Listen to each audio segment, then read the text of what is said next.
Well, all right. So phenomenal, guys. It's great to see you all out there. Just waiting for everybody to be able to connect before we get going. We've been running. I've been talking for about 5 minutes, not realizing that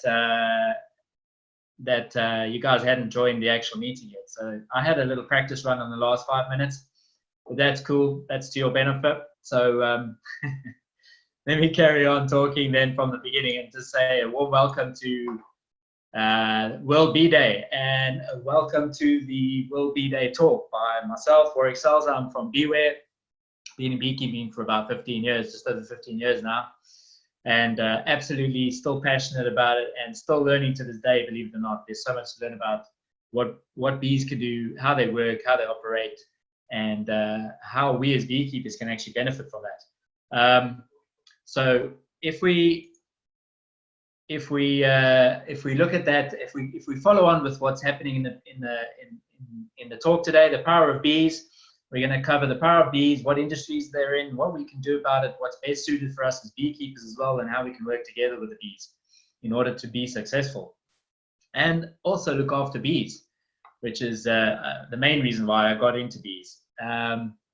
But yeah, let's just cover a couple of powerful facts about beekeeping and bees themselves, right? One of them is that the flight time, believe it or not, the average flight time of a bee is around 15 miles per hour, which in other terms is about 24 kilometers an hour flight time, which is phenomenal, with a top speed of about 20 miles an hour, up to 20 miles an hour, with 32 kilometers at the absolute best, which is just phenomenal. It's no wonder they can visit as many flowers as they do in a day. But before we get to that little powerful fact about bees, another one that I want to talk about is the beats per second, right? So think about this: fruit flies, okay? Fruit flies actually weigh about an 80th or something of a honeybee, right? Or bees, depending on whether it's a bumblebee or a honeybee. I mean, sizes can vary quite a lot, but you won't believe it, but effectively a fruit fly wings beats at about 200 beats per second, and a honeybee's wings beat at 230 beats per second, which is just absolutely blows my mind. They work hard, these ladies. These ladies are the handmaidens of Mother Nature, and they work themselves literally almost to death, actually, and to all of our benefits around the planet. I mean, it's phenomenal that if you think about it, they can visit anywhere from 100 to 150 flowers a session. So in other words, every trip that they go out into the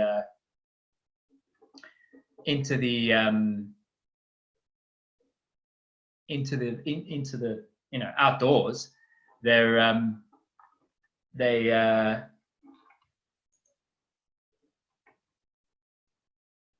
can find 150 flowers a session. They do about 10 to 12 trips a day, depending on the length of the day and what time of year it is, what season it is, and on the weather as well.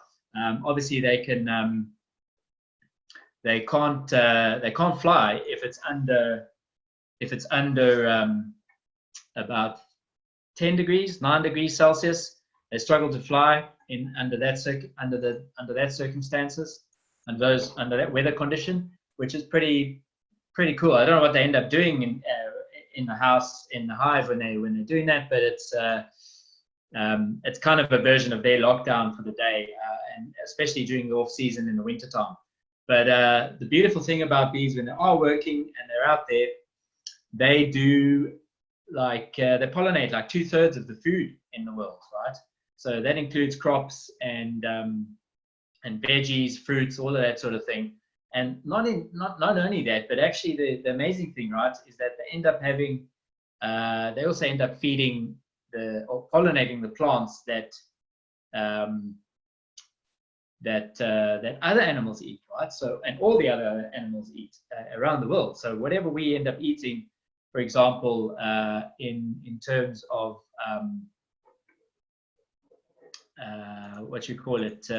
in terms of food, we we eat those animals too. So how do we get pork? Well, I mean, pork's got to eat, right?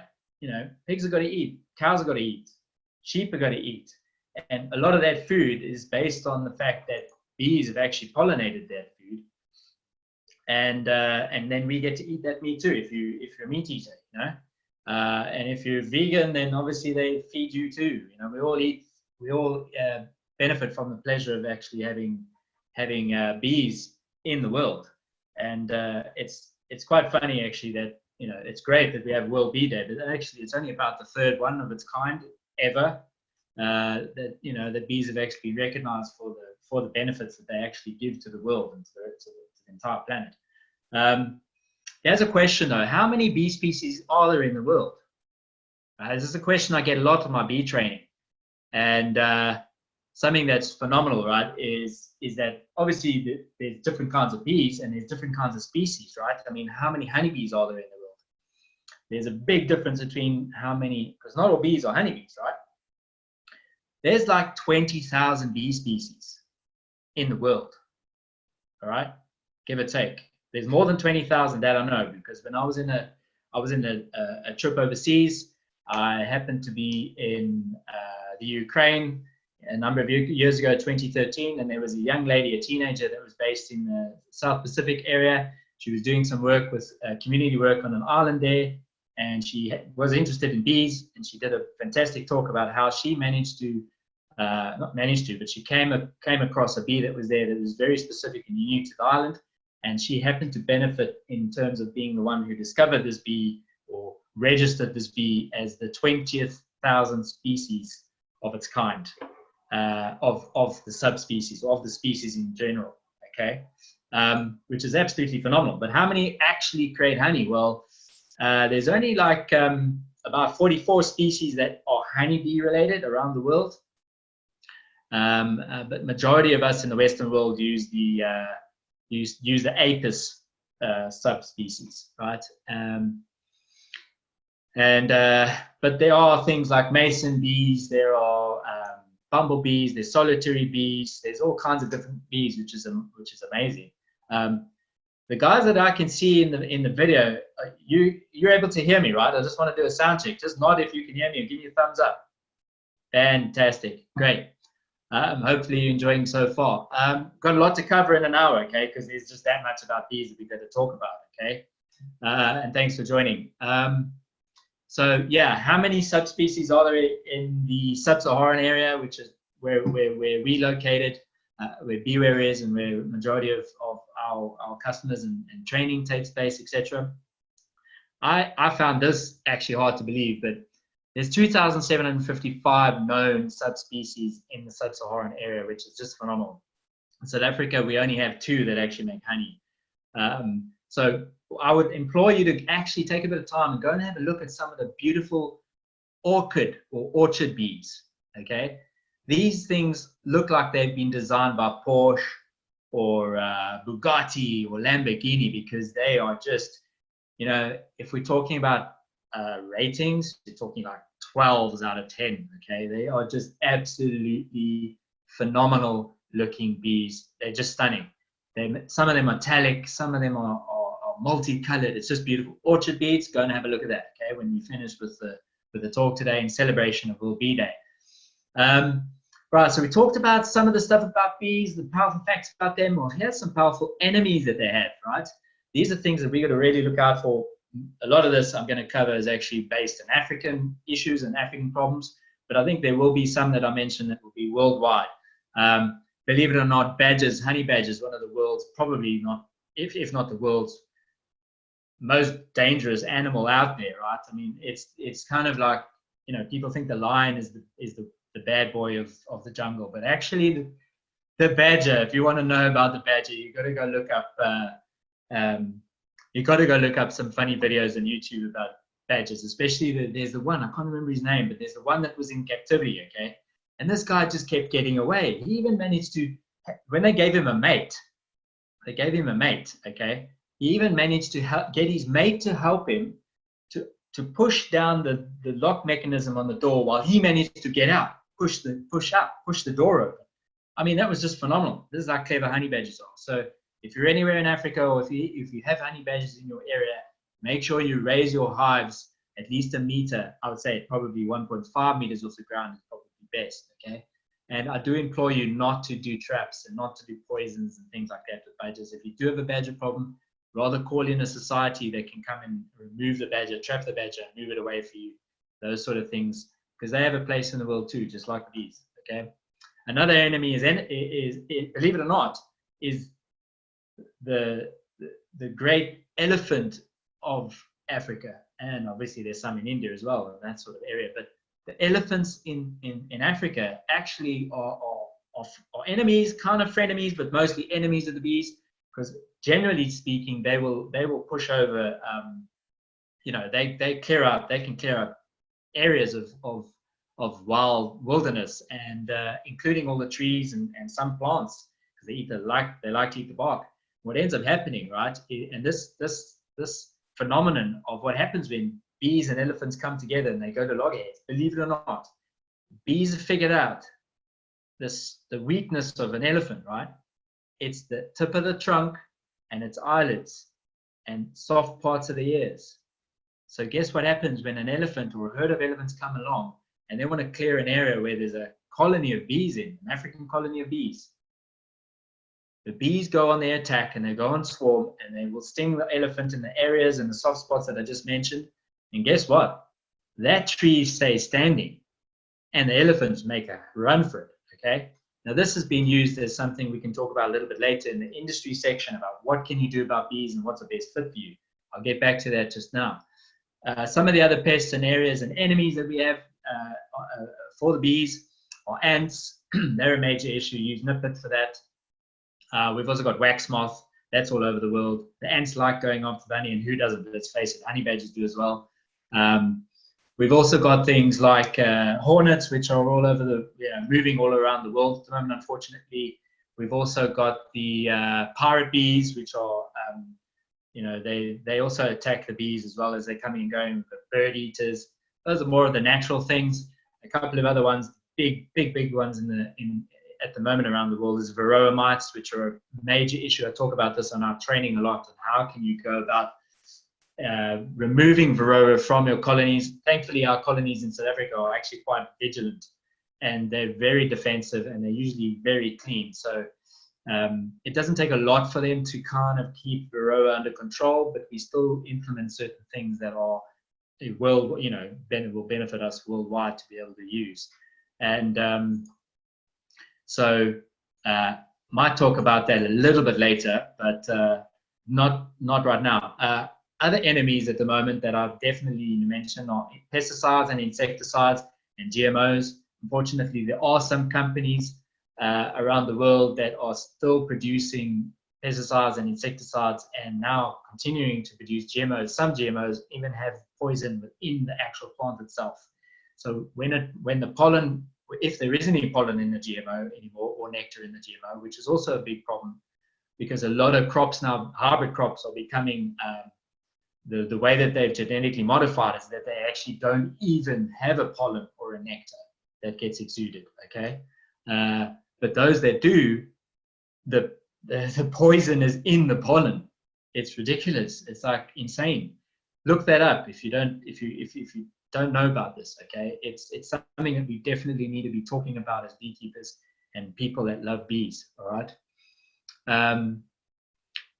In terms of enemies and the power of bee, I think that's pretty much, there's so much more I could cover, but we've only got so much time, right? And there's a lot to talk about. So in terms of the power of bees, what can they do for us, and how can we use bees in a way that there's a mutual benefit, like a husbandry, the old term of working with bees and animals and that kind of thing is a husbandry. You want to caretake for the bees, and that's at least my viewpoint of the thing and my passion behind becoming bees.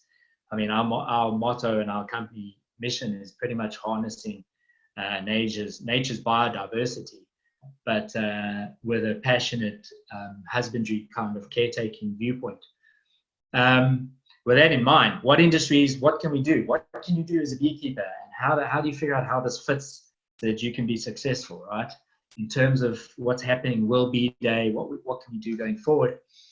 Well, one of the industries, a couple of the industries I'm going to mention now, there's phenomenal amounts of stuff that you can do. Okay, obviously the most probably prevalent one that we all understand and have a good idea about, perhaps I assume, yeah, is agriculture. Okay, pollination and crops and fruits and vegetables, they all need pollinating, right? About, as we mentioned earlier on, 2/3 of the world's food needs to be pollinated by bees so that it lands up on our plate. And then the other probably third actually has to do that indirectly anyway from the food that gets pollinated by the bees too. With that, you know, to give you guys some examples, I mean, I'm not sure who is, yeah, great. Thanks for joining, guys. If you're late, that's cool. I'll probably have this available as a recording afterwards. You guys can catch up. Okay, there are a couple of people still joining us, which is awesome. Welcome and happy World Day. Happy World Bee Day. What we're talking about now, we've moved on from the power of bees and the enemies that they have. We moved into the industry section and what we can do as beekeepers, right? And a lot of people understand about agriculture and the way that bees work in beekeeping and pollination if you're a farmer. But there are a lot of farmers that actually don't get this, okay? You know, a lot of farmers will look into the high ticket sales of fertilizer and solutions of fertilizer and let's put in pesticides. All of that's going to increase, you know, tilling the land and all this sort of thing. All of that's going to increase the yield. But you know what? Listen to what bees can do. Just having a couple of hives in your field, right? It's a bit more complicated than that, but listen to this, right? There's a difference just by having a number of bees, anywhere between 2 to 6 hives per hectare, depending on the crop, all right? Anywhere in a range of 11% increase in yield. Now, we're not even talking fruits here, if we're talking fruit crops. This is just yield alone, all right? 11% is the low end, right? To a 300% increase in certain crops and fruits. Okay. Now, if you go to my Facebook page, which is facebook.com/beewareZA, right, you'll be able to pick up. You can search back in there all the pollination, a lot of the pollination posts that I've created over time, and go find the one that gives you a 300% increase in yield. All right. It's 100. It goes from 50 kilograms per tree. I'm giving you a hint here, to 150, up to 150 kilograms per tree yield by having 6 hives per hectare on that orchard. Okay, that's phenomenal. That's the power of bees. Okay, in the food industry, in the food sector.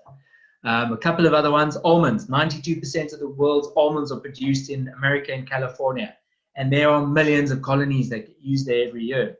Now, yeah, you know, there's a lot of debate about the almond industry and pesticides and insecticides and the amount of bees that get lost. I mean, I know of some people in America that are doing 25,000 colonies. You know, they truck them in on 12 to 15 flatbeds and they move them in for the almonds.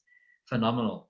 But it's got to be quite sort of, you know, it's a commercial operation. It's got to be pretty hectic.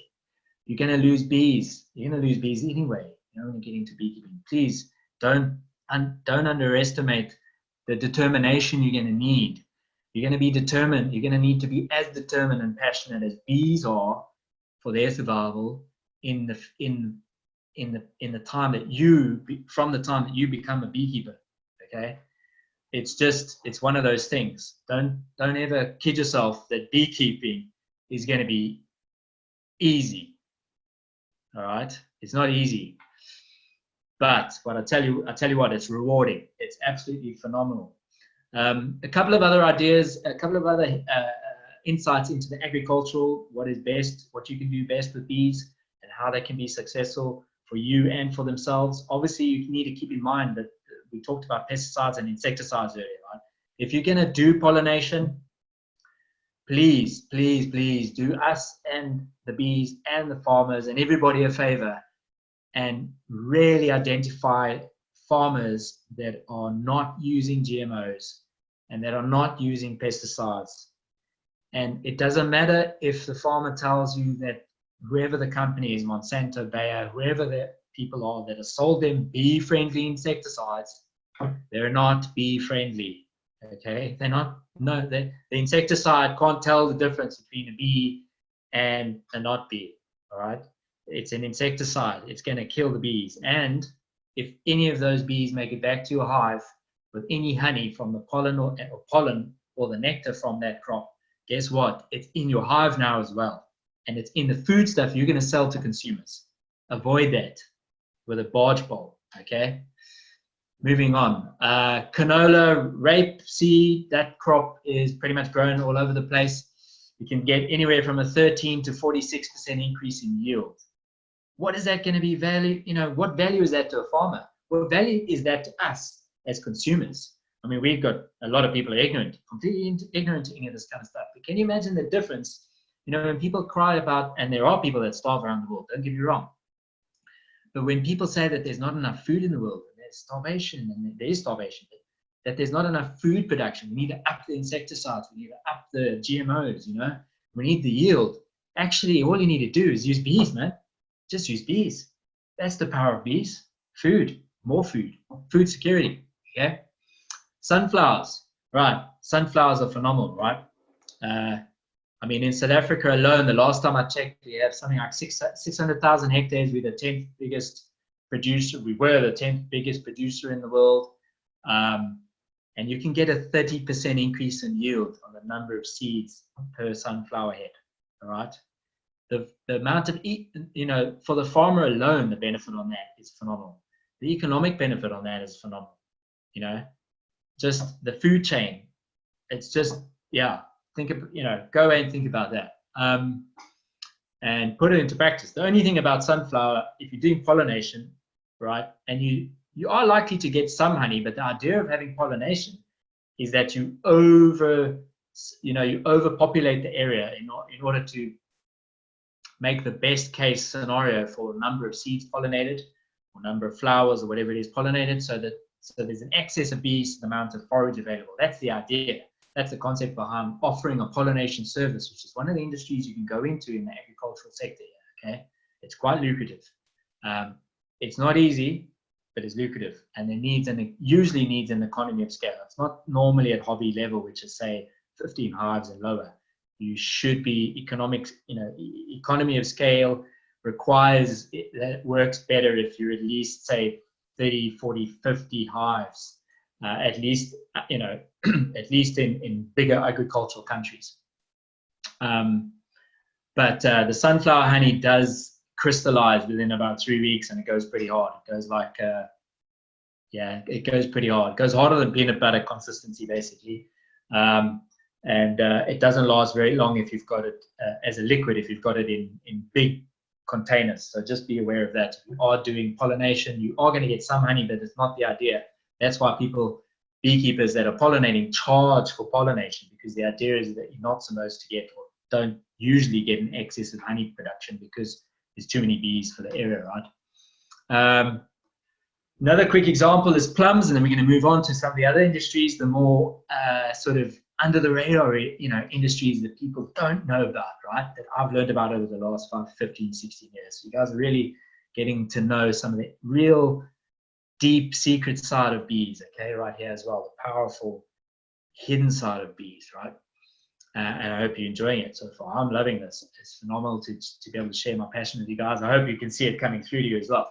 But plums are another example. You can get twice the amount of yield per tree, okay? Not as good as that crop I mentioned earlier on, but I'm giving you a bit of a hint here. Fruit set, if you can believe it, you get a 50% increase in fruit set. So what does that mean? That means if your plums are usually that size, they're 50% bigger now. Phenomenal, okay? And you're getting twice the amount of fruit on a tree. What's not to like, right? You just got to make sure that the tree is not too heavy that it starts breaking branches, right?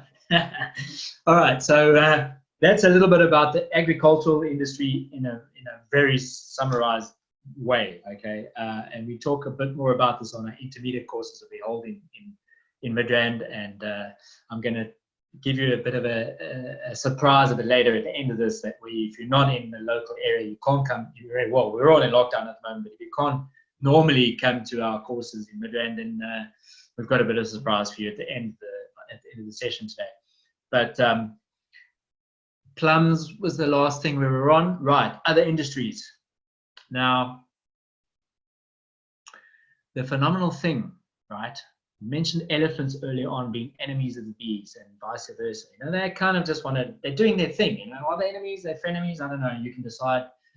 But an industry that's popped out of this, right?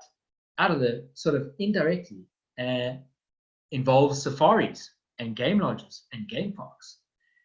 Just a simple idea that was discovered out in the wilderness where, you know, a vast number of trees and forage had been cleared by elephants except for one single tree that was still standing. And when they investigated this, it was discovered that it was a beehive that was in the hollow there, and they protected this bee. The elephants didn't touch this tree because they were getting stung, right? And they moved out of the area. So people took this as a concept and thought, well, actually, wherever there are elephants that need to be kept out of an area, why not build a bee fence? Hey, how cool is that?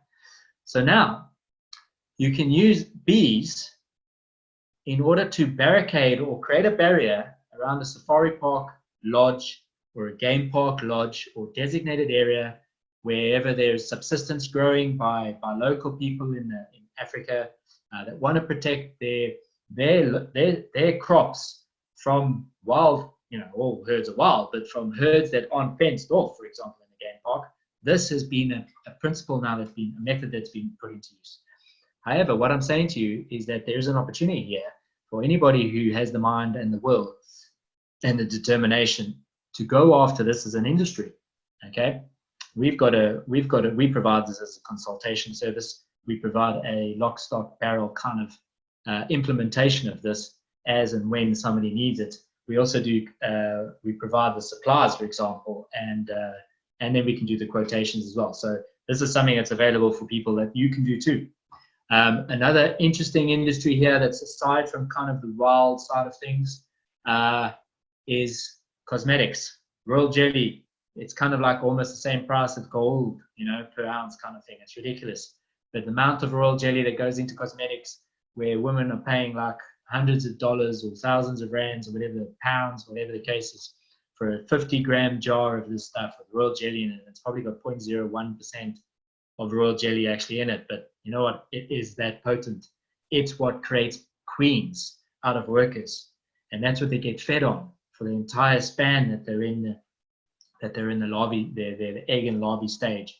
Whereas there's a difference between workers, they only get it for 2 or 3 days. Queen bees get it the entire time. And the production of a queen, let me give you an example of the power of a queen bee, right? She has one mating session, right, in her life.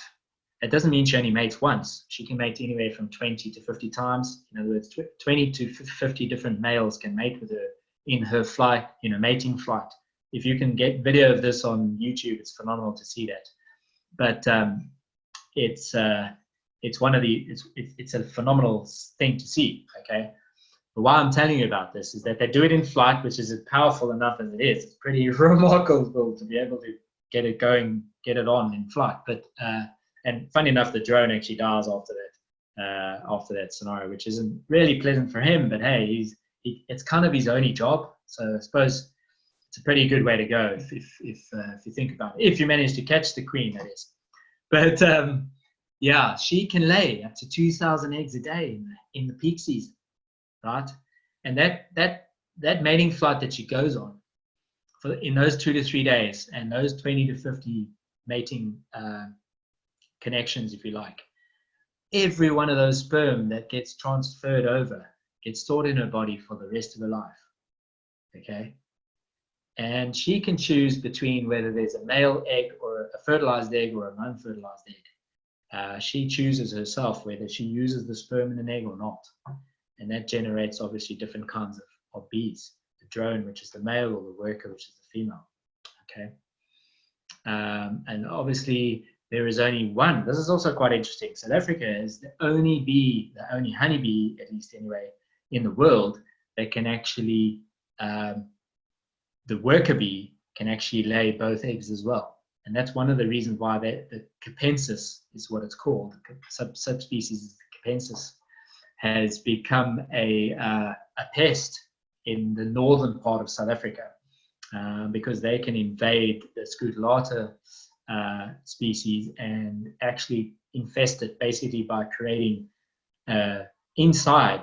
They compete with the queen, the Scutellata queen, by laying eggs themselves, which then can come out as workers. And basically, it's almost like a cancer, like a virus, like an alien coming out of the womb of the hive is this new species of bee that shouldn't be there in the first place. Anyway, back onto the industries, right? So at our shop, we make creams, we make beard balms. So cosmetic industry is huge in terms of what you could do with bees. If you have beeswax, when you have beeswax, it's pretty much, it's got value to it, okay? A lot of people throw that away. Beeswax has got a lot of value to you and to the bees. You can either recycle it in the bees by using it as part of your baiting, swarm lures in your catch boxes and things like that to lure more colonies in the swarming season.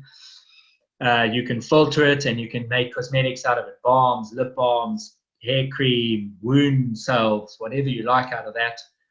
We do talk about this on some of our courses, and going to be talking about a lot more in future. Watch the space.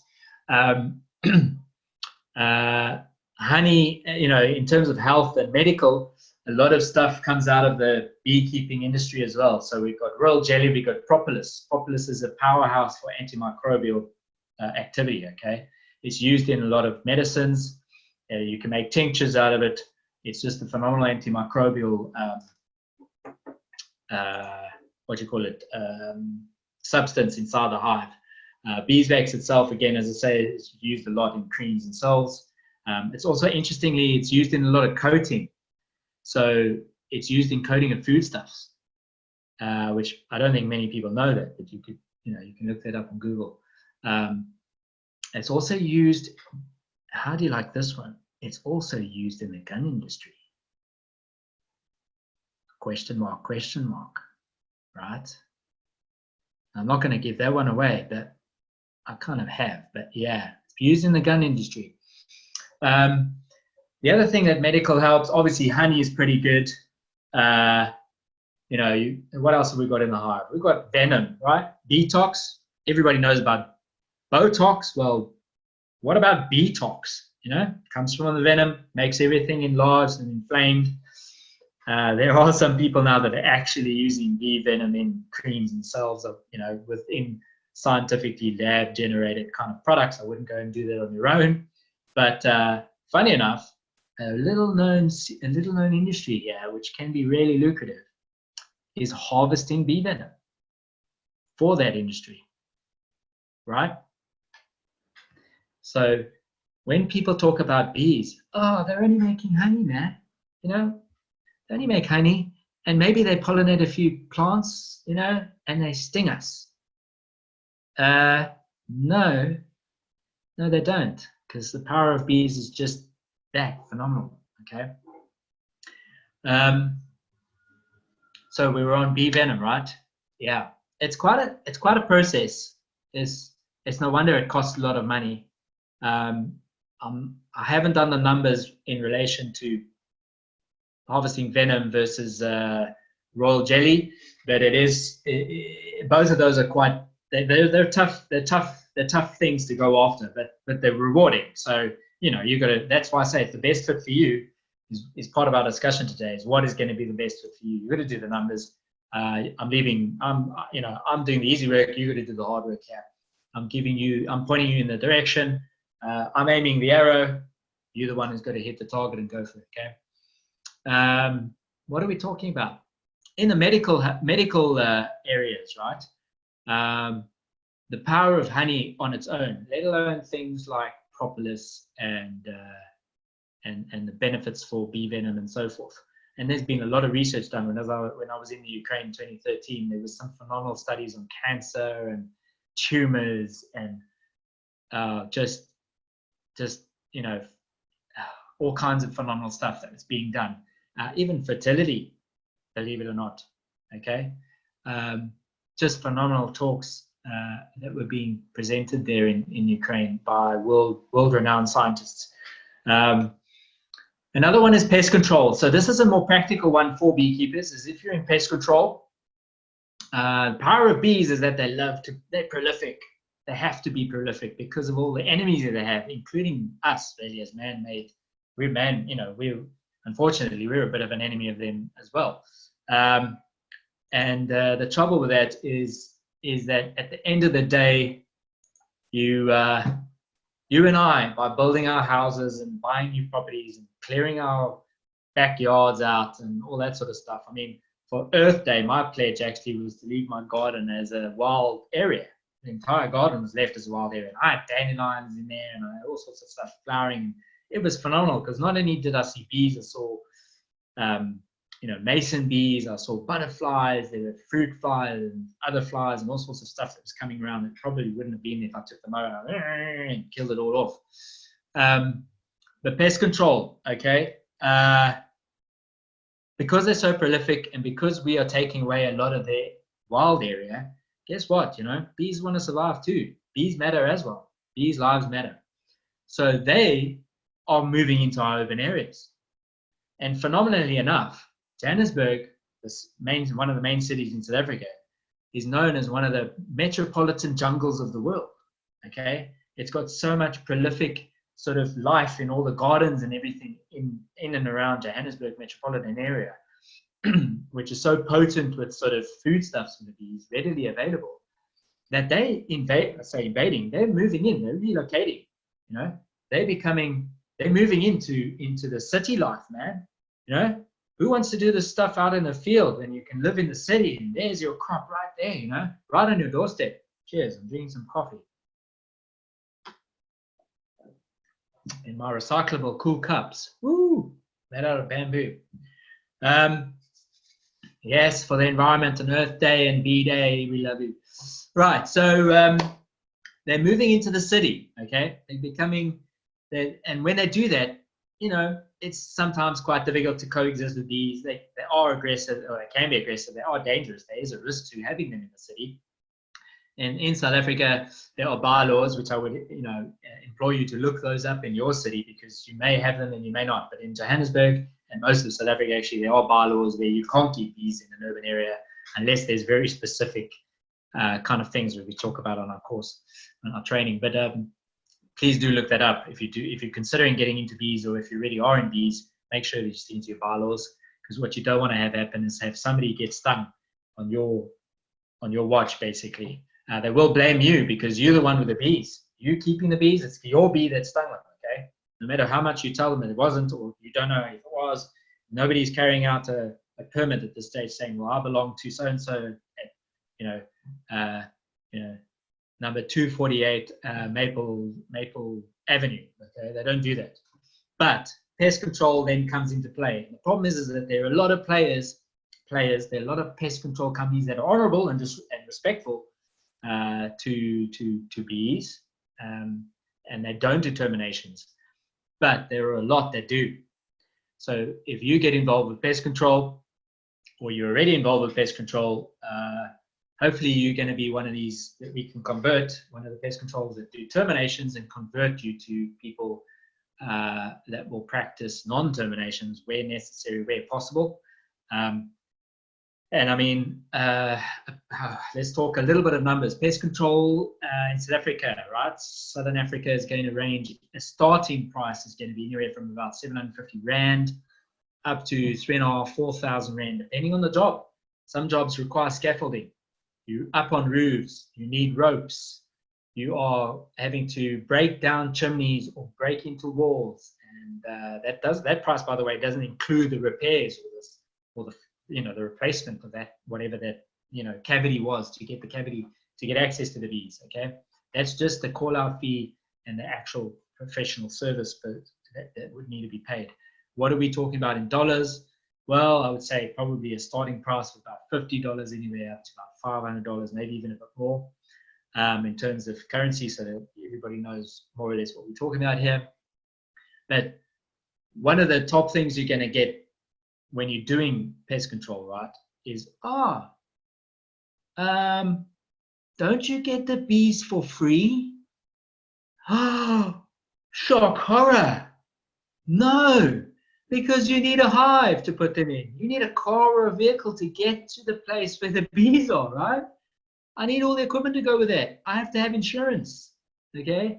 There are fees involved, just like any pest controller, bee remover, right?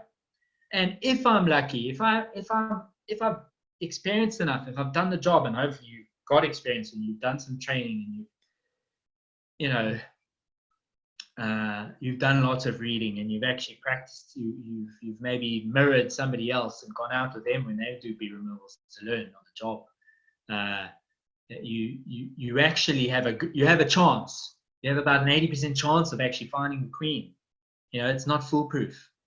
It's definitely not foolproof. And at the end of the day, that means that the colony still is worthless in a sense. It's not worthless, but it struggles without a queen, right?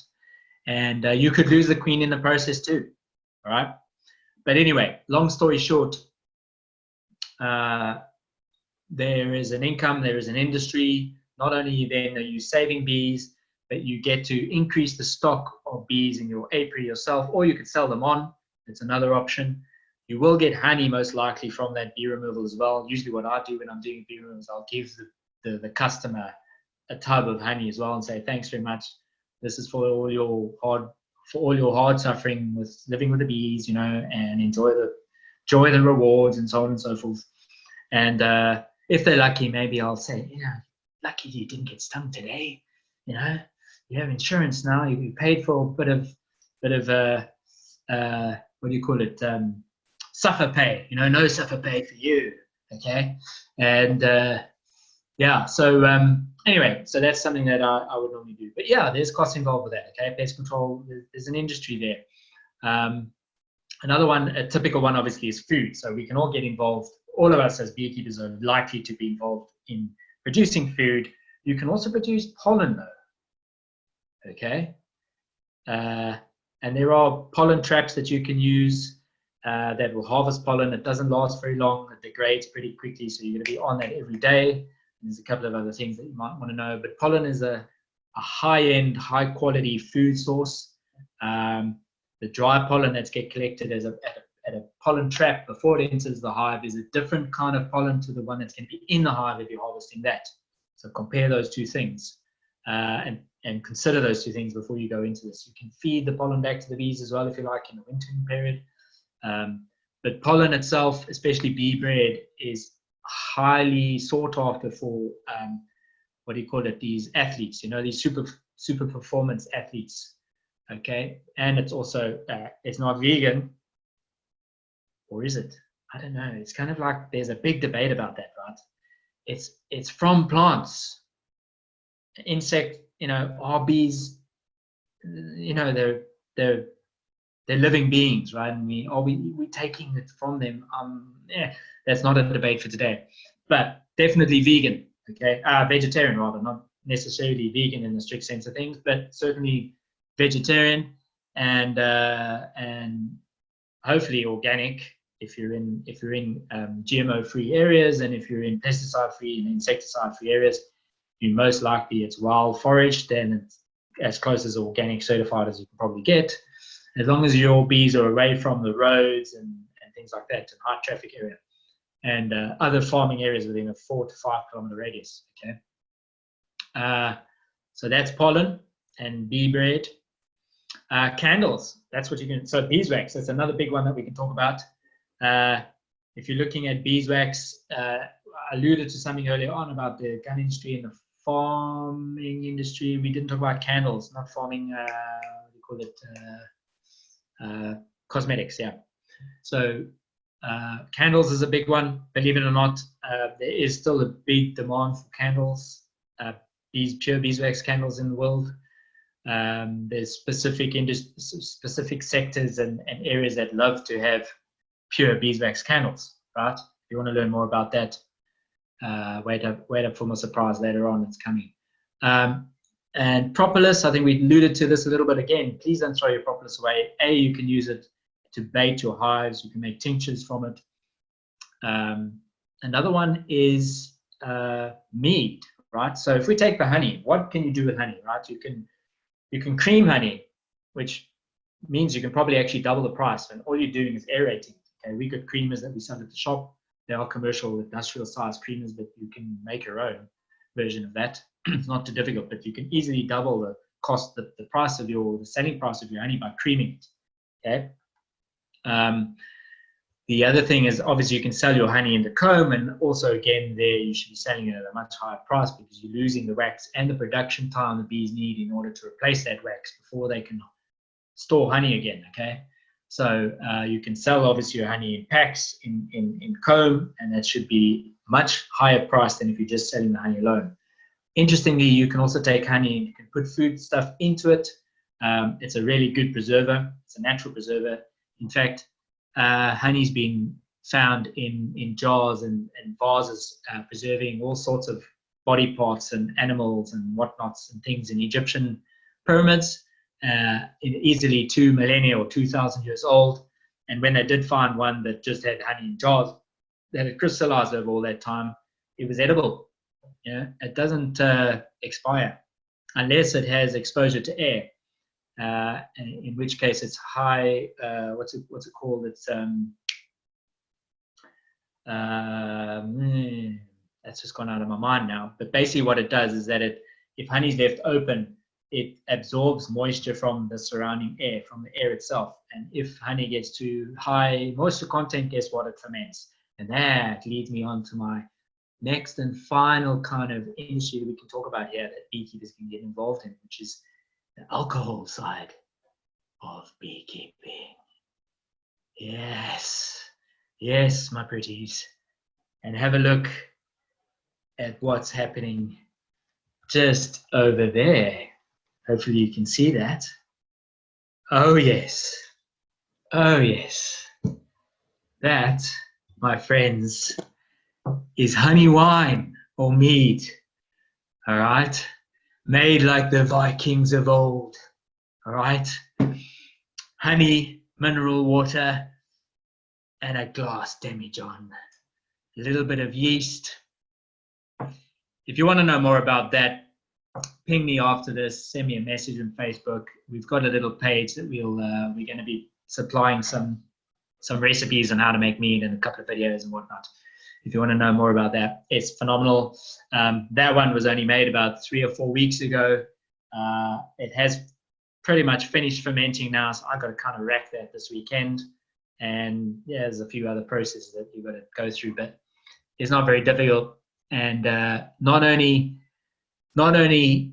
do you so there's many ways of skinning a cat, right? There's a lot of ways of being able to take just something simple like honey, which is not very simple in and of itself, but you kind of get what I'm saying.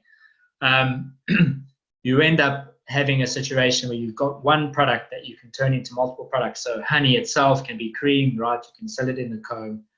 You can put stuff in it like nuts and fruits and berries, or maybe not berries so much, not for a long time, but you can infuse the honey so that it's got not only its natural taste, which, bearing in mind, you know what, I need to talk about this while we're all on, because in honor and respect of the bees, right, in all their hard work that they do when they're creating honey, whether it's for us or not, there's this misunderstanding that shelf-bought honey, has a monotone taste. It's a monotone.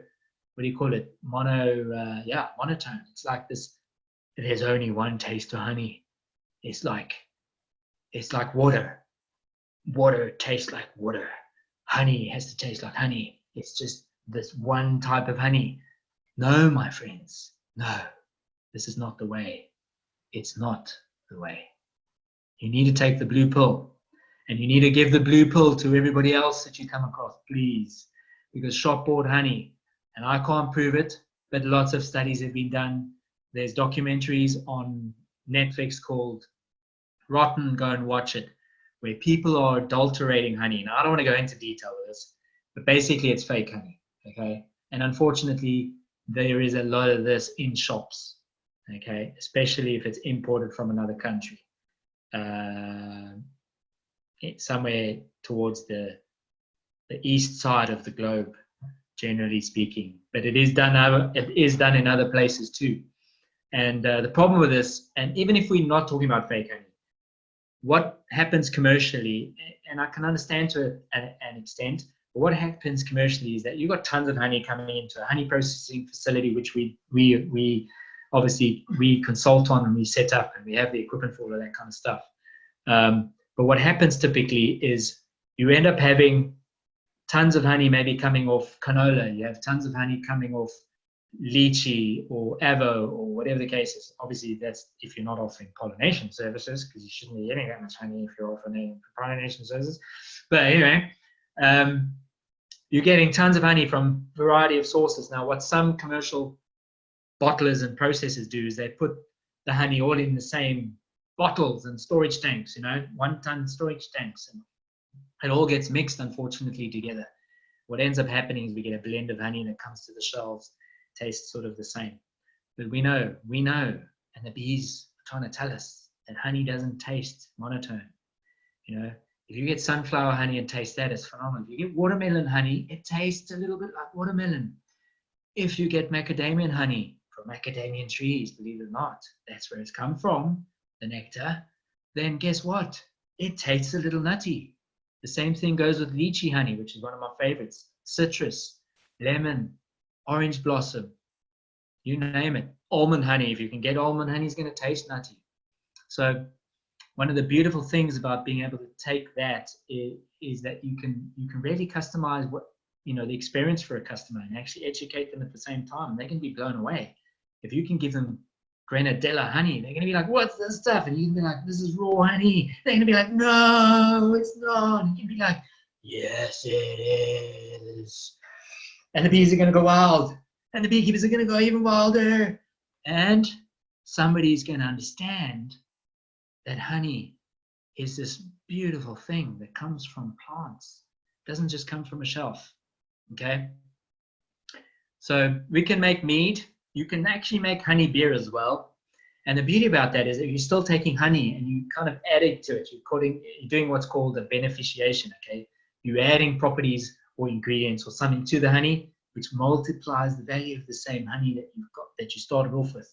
So you could take 1 kilogram of honey, and I'm turning that into 4 liters of mead. Okay, that's kind of the ratio that I end up with. It's awesome. So instead of me taking my 1 kilogram of honey and selling it for so many dollars, I'm taking my 1 kilogram of honey and some water and a couple of other ingredients and some equipment. And say it takes a while, though, bearing in mind it takes about 3 to 4 months. Sometimes it can take up to a year, depending on your kind of mead that you want to make and the taste that you want to have. But literally, I've got now the value of 4 liters of mead versus 1 kilogram of honey. So consider these things when you're doing your beekeeping. Okay, the same thing happens with beeswax. If you take beeswax and you just reuse it and recycle it into your beekeeping, it has a certain value. If you take that same beeswax and create it into candles, it has a different kind of value. If you take the same beeswax and create it into creams, the value of that same beeswax just spirals. Okay, it's awesome. Something else we haven't really talked about is actually making new bees, new colonies. There's big money in that, because anybody that wants to start beekeeping, guess what they need? Hello, they need bees. Okay, you can get bees, and we're going to talk about that in a minute. How to do that? How do you do that? Okay, but we're coming to the end. Boo. What does it take to have success in beekeeping? Well, think bee. Pretty much. Think bee. They're determined. They're passionate. Okay. Always be learning. Okay. Always be learning. Decide the path that you want to go, because you can be a honey producer, you can be a pollinator. You can combine the two, but it gets a little bit, economies of scale need to be worked out properly, okay? Are you going to be a bee remover? And you need to get good experience with that. You need lots of equipment. You need training besides beekeeping. You need beeswax. You need the right kind of vehicle. You need to be able to market where you want that, where you want your, how you're going to market your services, etc. How are you going to charge? You're going to get a lot of kickback. A lot of people are going to say, oh, you're the bee for free. and all of that. Okay. And there's a lot of risk, you know. I know a beekeeper that was in Midrand. He was beekeeping, he was doing stuff, all the good stuff, pollinating, da da da da. He happened to do a bee removal, and he actually, unfortunately, for whatever reason, he fell, and he fell off a roof, and he wasn't safety harnessed, okay, and he died. So there are risks to this. There are beekeepers that have died out in the field as well, not necessarily due to bees. It's because of what do you call it? Other animals. So hippos have come across. I mean, I've got hippos on one of my sites on the Crocodile River. Thankfully, I haven't seen them. They haven't seen me, but they could still be there checking me out. You know, like, hey, they're like beekeeper watching. You know, beekeeper spotting. Hey, there he is today. Woo! What's he wearing this time? Yeah, long story short, you can get bitten by snakes. Be careful of that, etc., etc., etc. But find where you fit in the best. Okay, and there's lots of areas that you can fit in as a beekeeper without being a beekeeper. If that makes sense. And the success then is really up to how you approach that. Okay, how do you do that, and how you find yourself best fitting into any one of those industries that I've mentioned today. And there's multiple ones. I do a combination of all those things, including training as well.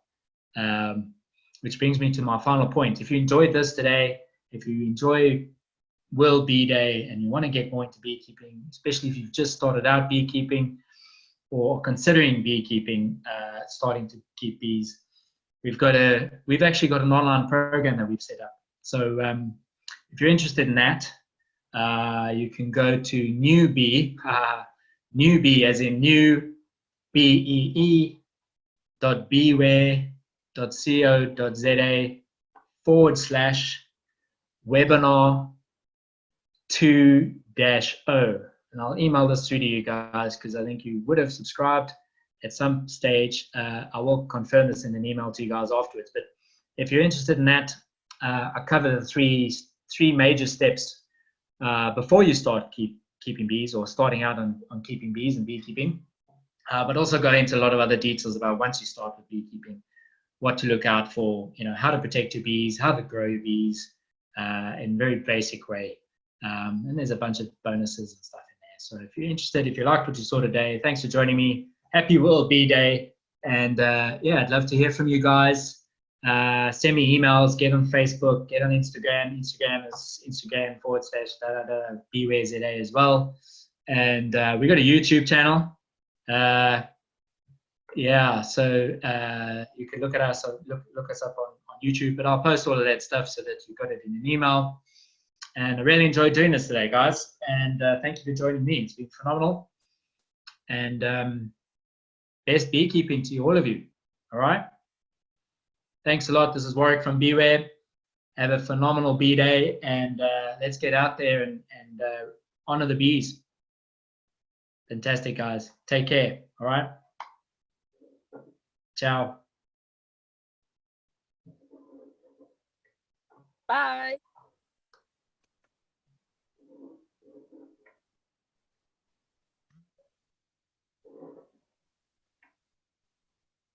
Oh, by the way, if you didn't catch us from the beginning, I'll email a link to this afterwards. Okay.